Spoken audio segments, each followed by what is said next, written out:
Welcome to बायोजीज। तो आज हम पढ़ने वाले हैं परमानेंट टिश्यूज। उससे पहले हम बात करते हैं मेरिस्टेमेटिक टिश्यू की, जो कि हमने लास्ट वीडियो में ऑलरेडी कवर कर लिया है। मेरिस्टेमेटिक टिश्यू में हमने क्या पढ़ा था कि वो फंक्शनल नहीं होते हैं, वो एक अनडिफ्रेंशिएटेड टिश्यू है। मतलब कि वो डिवाइड करते रहते हैं, उनका कोई फंक्शन नहीं होता है, उनका कोई फेट नहीं होता कि उनको बनना क्या है, बस डिवाइड करते रहते हैं बिना कुछ सोचे समझे। लेकिन परमानेंट टिश्यू में क्या होता है, ये एक डिफ्रेंशिएटेड सेल टिश्यू है।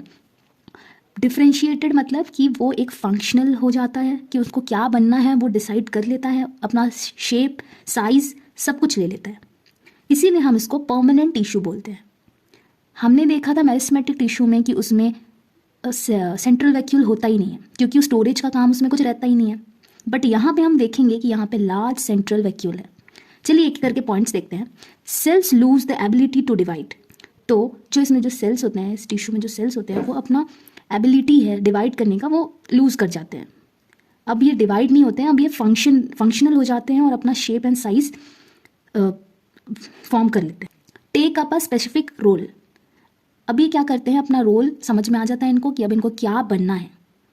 पहले तो इनको डिसाइडेड नहीं था, मेरिस्टेमेटिक से ही परमानेंट टिश्यू बना है। पहले तो डिसाइडेड नहीं था, वो बस मतलब वो बस डिवाइड कर रहे थे।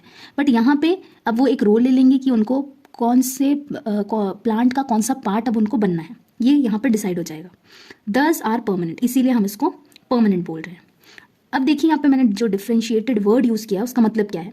उसका मतलब है process of taking a permanent shape size and function. तो मैंने ऑलरेडी ये बता दिया कि परमानेंट शेप ले लेते हैं, वो साइज लेते हैं और वो एक फंक्शनल हो जाते हैं। स्ट्रक्चर, लार्ज सेंट्रल वैक्यूल होगा, वहाँ पे तो हमको कोई काम नहीं था मेरिस्टेमेटिक टिश्यू में स्टोरेज का, बट अब यहाँ पे इनने फंक्शन गेन कर लिया। अब फंक्शन गेन किया तो अब इनको स्टोरेज की ज़रूरत होगी, इसीलिए यहाँ पे एक बड़ा सा सेंट्रल वैक्यूल प्रेजेंट होता है। सेल वॉल इज थिन, यहाँ पे सेल वॉल जो है वो थिन होता है। अब हम फंक्शंस की अगर बात करें परमानेंट टिश्यू में, तो प्रोटेक्शन का काम करता है, सपोर्ट का काम करता है, स्टोरेज एंड फोटोसिंथेसिस। ये सब हमको तब समझ में आएगा जब हम परमानेंट टिश्यू के टाइप्स देखेंगे। तो सबसे पहले हम पढ़ेंगे पैरेन्काइमा टिश्यू। तो देखिए पैरेन्काइमा टिश्यू में अगर हम अकरेंस की बात करें तो वो कहाँ कहाँ प्रेजेंट होता है, वो स्टेम में प्रेजेंट हो सकता है, roots, leaves, flowers and fruits. तो इन सब जगह पे ये प्रेजेंट हो सकता है पैरेन्काइमा टिश्यू। अगर हम इसकी स्ट्रक्चर की बात करें तो इसका जो सेल वॉल होता है वो तो थिन होता है। ये राउंड पॉलीगोनल भी हो सकता है या फिर एलोंगेटेड भी हो सकता है शेप पे। Intercellular spaces are present. अब देखिए ये जो डायग्राम है इसमें देखिए जो ये सब सेल्स है, ये सब सेल है, इनके बीच में जो स्पेस है इसको हम बोलते हैं इंटरसेल्युलर एयर स्पेस। तो इसमें पैरेन्काइमा टिश्यू में स्पेसेस होते हैं, ये जो आप देख रहे हैं इसको हम इंटरसेल्युलर स्पेसेस बोलेंगे। तो यहाँ पे इंटरसेल्युलर स्पेसेस प्रेजेंट होते हैं।